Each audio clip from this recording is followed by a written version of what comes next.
Hi everyone, this is Sonia Lal. Welcome to the interview series, Your Child's Best Future, How to Get Your Child into a Top College and Set for a Happy, Successful Life. We're doing this interview series to learn from experts who can bring clarity to the college admissions process for high school students and their parents. Today we're excited to have Marie Schwartz joining us. Marie Schwartz is the CEO and founder of Teen Life Media. She's a marketing and business professional with many years of experience in the financial service and publishing industries. Marie launched Teen Life in 2008 after discovering that families with teens did not have the same types of online resources that families with younger children have. Today, Teen Life is the largest search engine for meaningful academic and enrichment opportunities for teens. Marie has a Bachelor of Science in Engineering from Princeton and an MBA from Harvard Business School. Thank you so much for joining us, Marie. Thank you. So tell us a little bit about what you do at Teen Life. So I'm the CEO and founder, and what that means is I run a company that does a lot of work around finding and promoting meaningful experiential learning opportunities for teens. And I differentiate between what is offered to teens versus what is offered to younger children.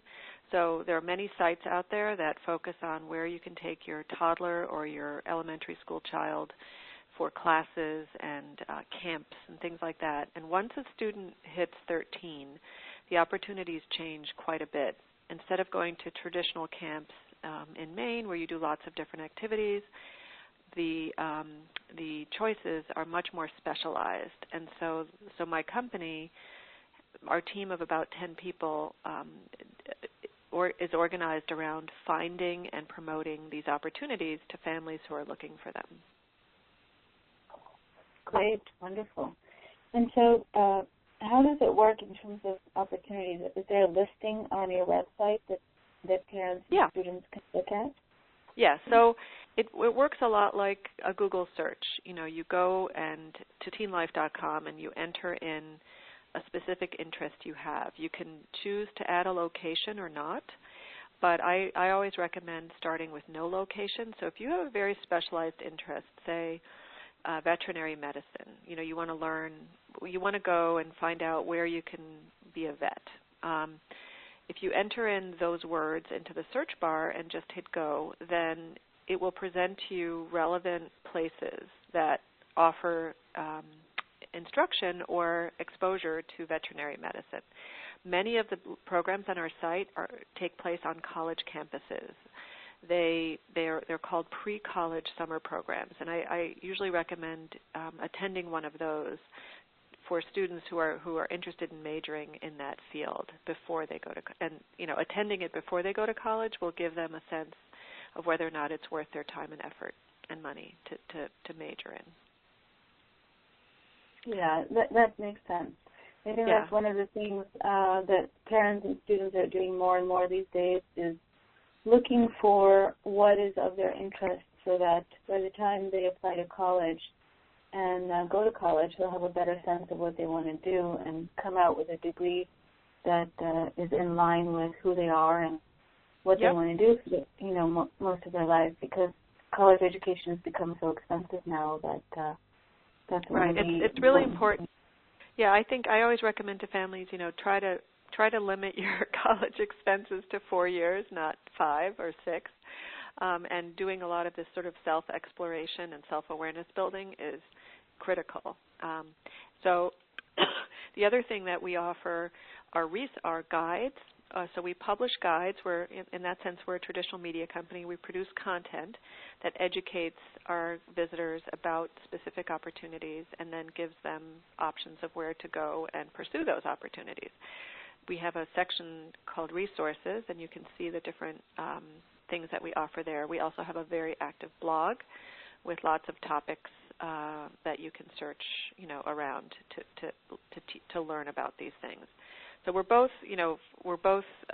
we know that we have people coming to our site who are not informed about things, and we also have what I call power users coming to our site who are very informed, and we try to give both types of visitors options for digging in.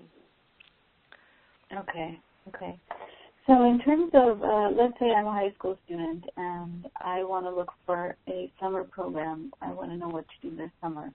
I would just go to your website and start browsing around. Do you have any specific suggestions? Like, let's say I don't know what I want to do. You mentioned someone who's looking into veterinary medicine, but let's say I don't know what I'm interested in. How would I begin to narrow down? Because there's so many choices out there. Do you have any suggestions on that? Yeah. So I think before even starting a search, you have to sit down and think what your budget is.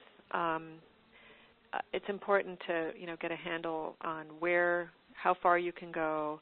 I mean, there are programs out there that are free, and then there are programs that cost $30,000, depending. So if for a gap year, for example, if you wanted to take a year off between high school and college, not to take a year off, but do a sort of experiential learning year, those programs can cost as much as college. So most students, I would say, the average program that has an overnight component to it costs about $3,000. So you have to figure about $1,000 a week. So the students and parents should talk about what's realistic from a budget perspective, and then pursue opportunities that would fit that budget. So, for example, if I lived in Houston, Texas, and I knew that I only had about 2 weeks available and I couldn't afford an overnight summer program, I would enter in Houston, Texas in the search bar and then look for opportunities that are in my area. The way the site works is the first search result presented to you has filters on the left, and then you can choose categories that appeal to you. So you can choose arts, you can choose academics, you can choose community service. There's also leadership training, and that's how we encourage students to browse, is to sort of pick one of those interests and then see what's in there. The costs and so forth are listed on the individual listing pages, the minimum cost. But stepping back for a minute, I think about teen development in terms of the life skills they need to build, because there are skills that school teaches you, which are largely academic. There are some skills that sports teach you, which are focused on things like teamwork and persistence. But there's a lot of other stuff that helps you be successful in college that you could get by attending one of these summer programs. So, for example, leadership. Leadership in the real world involves having a vision and being able to deal with uncertainty and knowing what to do in a situation like that. There are summer programs that focus on helping students, especially those who live in, say, suburban or urban areas, that take them into the wilderness, and they have to figure out how to get from point A to point B. They have to cook together, they have to sleep together, they have to figure out where it's safe to sleep, and they have to basically figure it out and climb mountains and, carry heavy backpacks. And those are the kinds of programs that I think build the kinds of life skills that end up making a student much more successful in later years. So every individual student, I think, and their parents should think about life skills as opposed to just academic pursuits when selecting what to do over the summer. There are some blog topics around this and the value of experiential learning. So I would encourage students to read up on that, or parents, and just be a little bit think a little bit more broadly about what kinds of activities a student could do. I totally think students should not just be doing test prep or sports all summer. That's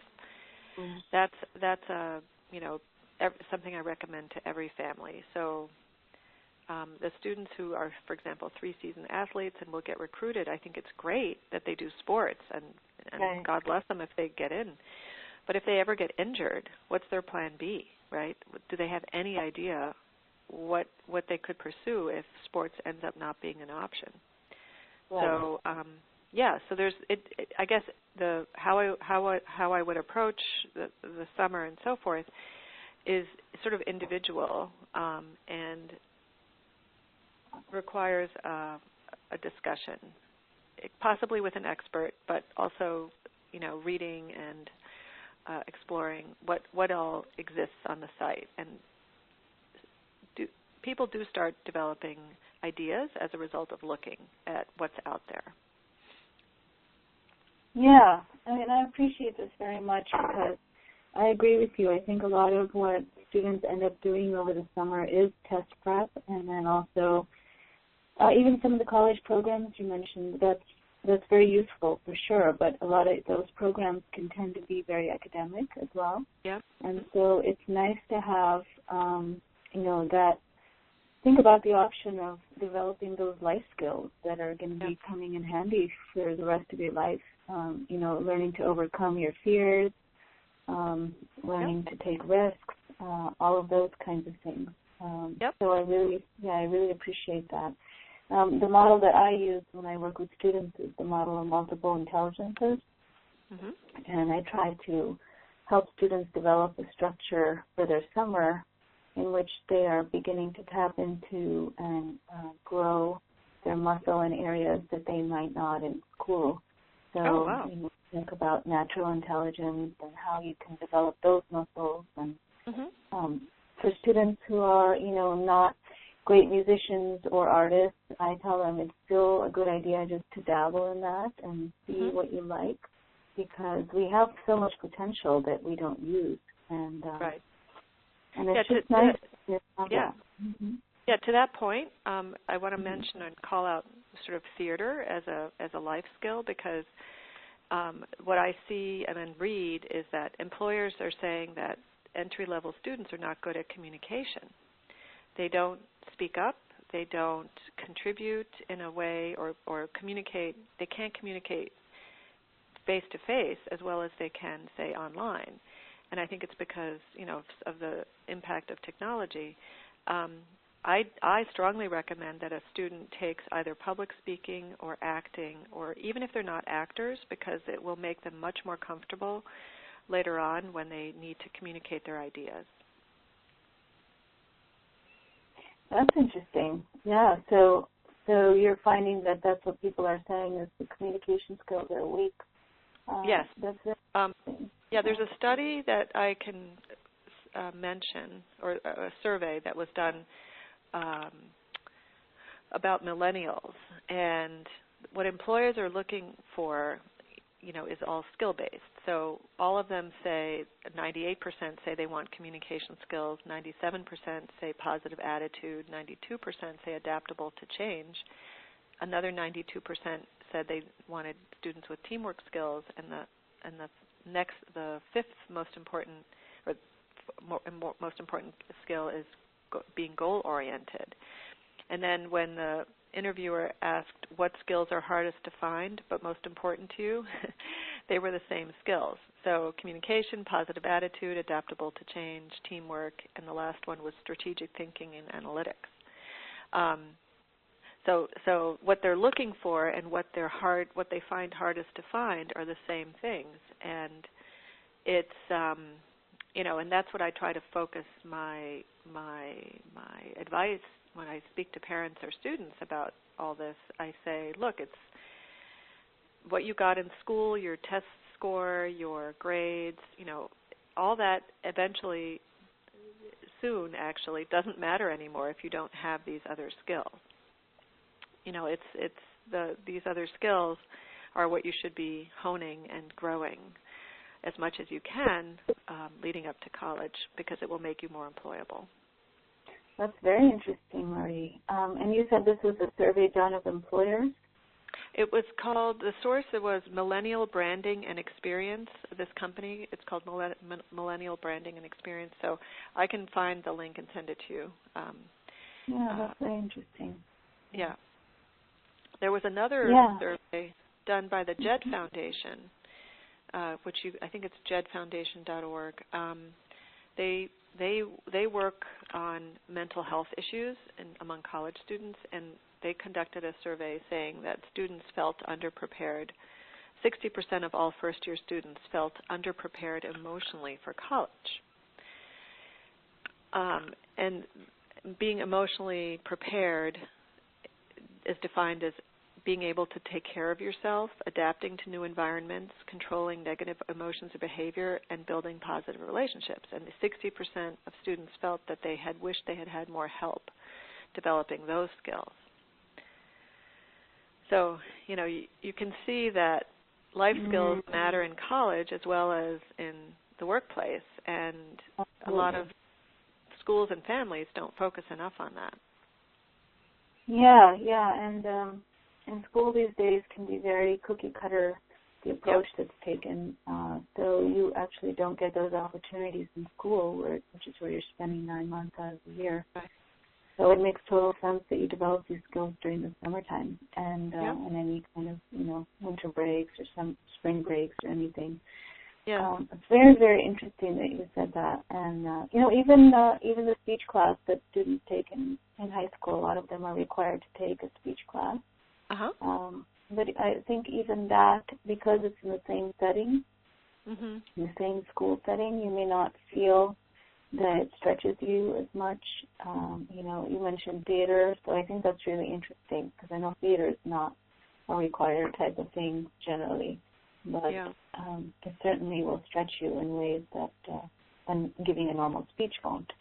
So I think another way to get this kind of experience is through jobs, jobs and internships. Anything to do with interacting with the public is an excellent experience for a student. That's a good idea. And do you have any resources you recommend for students who are looking for internships or jobs or any? Well, they're very different. They're really not actually interchangeable. So jobs are things that you just find in your community that, you have the skills to do. So usually working in a supermarket or a snack bar of some sort, a restaurant, a small restaurant, that's something. It also depends on how many college students are around, but if high school students are certainly capable of doing those kinds of jobs. I think being a caddy, trying to find a club of some sort, a pool or a tennis or golf club, they tend to hire teens, pretty often. Being a camp counselor, this also has you speaking with lots of people, and then being a lifeguard and or water safety, like a swim teacher. Those are also great jobs for teens, and sort of it just depends on where you live. Now, internships are highly sought after, but I think a lot of people don't understand that an internship doesn't have to be full-time. You're basically asking an employer to engage you for things that you have no idea how to do. And typically high school internships are not paid. I would recommend saying that, that students should be okay with basically being trained for 60 hours, say, and then after that training period, there could be an option to be paid. But internships can be very lonely. If you don't have the right mentor, you could be doing menial work, but it's not without benefit to do that menial work, as long as you know that it's for a set period of time. So internships are also valuable. They teach students a lot about the workplace and how people interact at work. Also what to say, what to wear, you're being on time, getting a job done. But either jobs or internships will take a student a step further into the real world and give them some experience that they can talk about when they're applying for jobs once they're in college. And that's why I think they're so valuable. And I also think that they can get references from them that are also valuable. A lot of times a volunteer opportunity can be a win-win, because you not only get credit for doing volunteer work, but you could also basically be replicating what a work environment is. So if you're working in the office of a nonprofit, possibly with doing paperwork or writing the newsletter or doing something social media related, it's very similar to what you would do at a paid job. So I always encourage students to find volunteer opportunities that can be parlayed into work experiences. I like that idea very much. I know that sometimes students are having a hard time finding volunteer opportunities. I have a lot of students who try to volunteer at the hospital, for example, and these days there's so many students who want to do that they have many more volunteers than needed, and so they don't get the chance to do that. And it's hard to figure out what other opportunities are out there for volunteer work. Do you have any other suggestions? Sure. Yeah, I mean, schools, like charter schools, sometimes have the flexibility to engage a student in the office who's, especially if there's a person in charge of admissions or development or something that has to do with getting ready for the fall. So high school students can approach schools that need to be preparing for fall. There's also chambers. I would try to find associations consisting of small businesses because they're usually overlooked by college students. Small businesses don't get a lot of attention. They don't go to all the career fairs, but they often could use the help in the office. We've engaged at Teen Life. We've had many high school interns, and they do a wonderful job. They tend to do data research for us or other things that fit within their skill set, and so they've been very helpful. Between I would say small businesses, any connections parents have. I think sometimes. Yeah, the smaller the company, the better, because you'll actually do real work as opposed to being at a larger company that has some kind of a program where there's too many kids and not enough work. So, going door to door is another way to do it in your town. And as I mentioned, there's a Chamber of Commerce. There's startup communities of all kinds popping up everywhere. Those are great resources for students. And also alumni. I would also very much tap the alumni of your high school for opportunities. They exist, and they are almost always willing to help. Okay. You mentioned startup communities as well? Yeah. So, Boston, for example, has several incubators where, for example, Mass Challenge has basically a place where a building where they vet and recruit companies to be part of their incubator, and those companies typically are very, small teams, and they need help. And a student who comes along and says, "I'd love to be an intern for your company," can usually be put to work right away. So I don't know what exists in Chicago, but actually I think I do. Oftentimes these incubators are associated with a college. I know that University of Chicago has something, and then there's a building of some kind that houses lots of different startups, and that would be an excellent place for a student to go.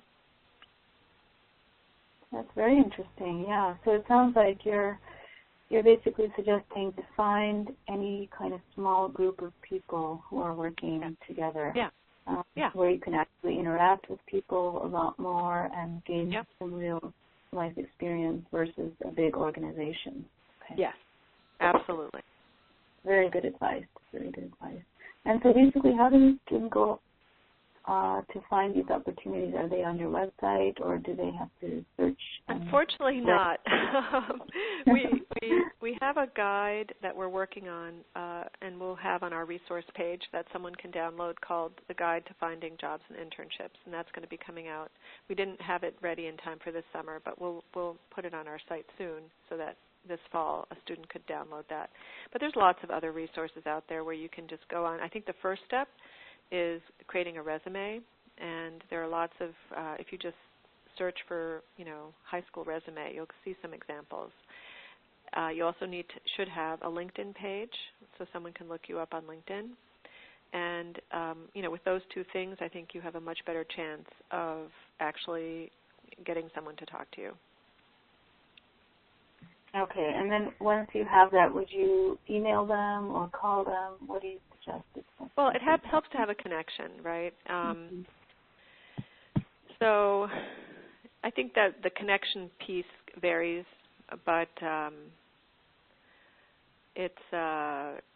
think I would work on trying to find some adult in your community, whether it's a teacher, an advisor, a parent, who can make an introduction to someone at that organization. And adult to adult, sometimes kid to adult will work if you can say in the subject, so-and-so suggested I contact you. It's just very hard to make any kind of cold call type situation at work unless you show up in person and you happen to be very personable and kind of talk your way in. But, it helps to have an introduction of some sort. But then once the door is opened, you have to do it yourself. Right. Okay. But yeah, so all these, there are some programs on our site that are actually designed to give a student an internship experience, and that is a great investment. I would highly recommend considering an internship-oriented summer program as an activity. Okay. What about some STEM program ideas? Do you have any thoughts on students who are looking for experience in that area? Yeah. So the STEM programs is where colleges excel. They are all anxiously looking for the next, computer science major, robotics major, and they've been given a mandate by the government and also by employers to create more STEM, workers, STEM majors. And I think also STEM programs can often be very open to giving financial aid or scholarships to students who might not have the money. So there is a huge need for students, and I would definitely approach the colleges that offer these programs and focus on that. And then there's even programs specifically for girls that because girls are completely underrepresented in STEM fields. So I highly encourage every student to try to get at least one STEM program under their belt before college. Oh, that's interesting. Yeah, there's 600 on our site. What's that? Okay. No, I think you're actually recommending that students have that experience, even though that's something they might not want to go into. Yes, absolutely. Absolutely. Okay. There's a huge intersection happening. Actually, I'll tell you kind of the fields that I think are going to be really hot that often intersect with other skills.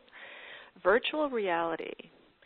The virtual reality industry is kind of right now just in the gaming side. You can wear these cool glasses and experience a 3D game.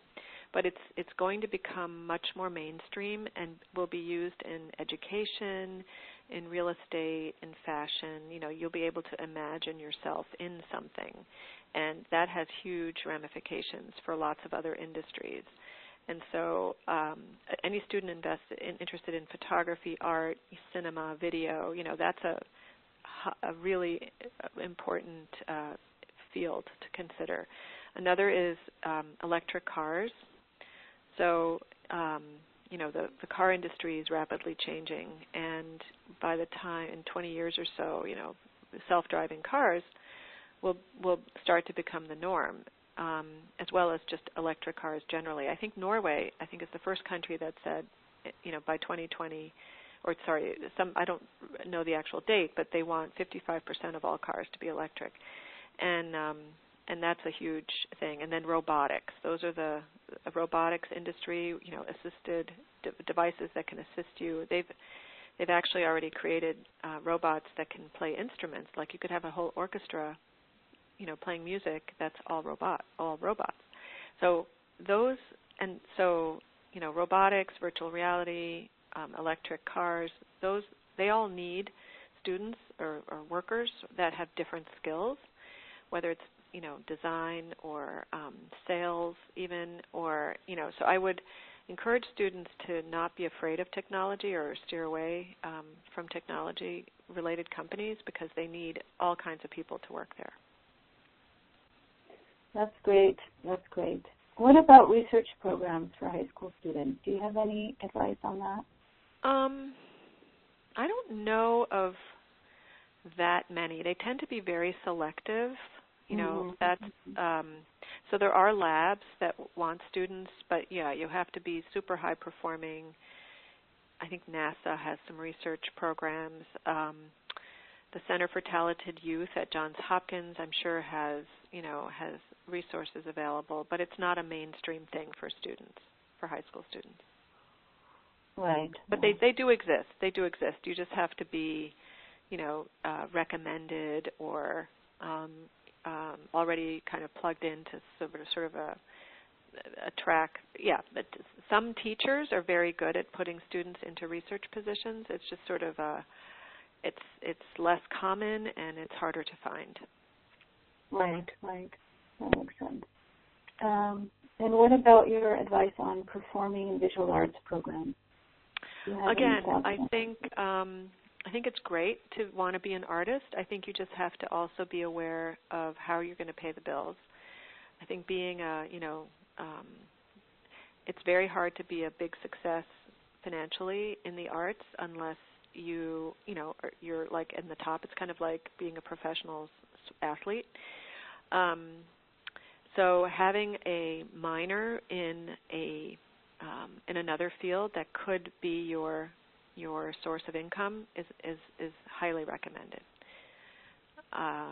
Whether it's accounting, marketing, something that you could possibly, or computer science, 3D printing, being able to use technology in addition to exercising your art form is very important.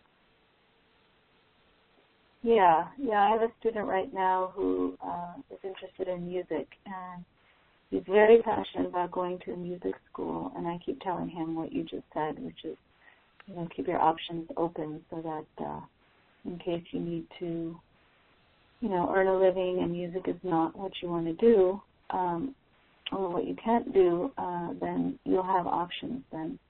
So I've been encouraging him to do that. And, it's definitely a challenge because he's definitely interested in music quite a bit. And so...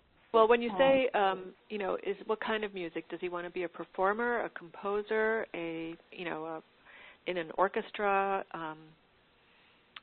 I think he doesn't even know right now. A teacher? Yeah, he doesn't even know right now, but he's looking at music. Yeah, like the Berklee School of Music in Boston has a wonderful summer program, and, I think attending that or looking for programs that kind of talk about sort of careers in music as in addition to exercising your specialty or whatever, I think those are very worthwhile because I think, it brings sort of reality a little bit closer as to what could happen if you majored in music. I mean, my head of operations was a musical theater major, and it allows her. She's excellent at what she does because she can pivot.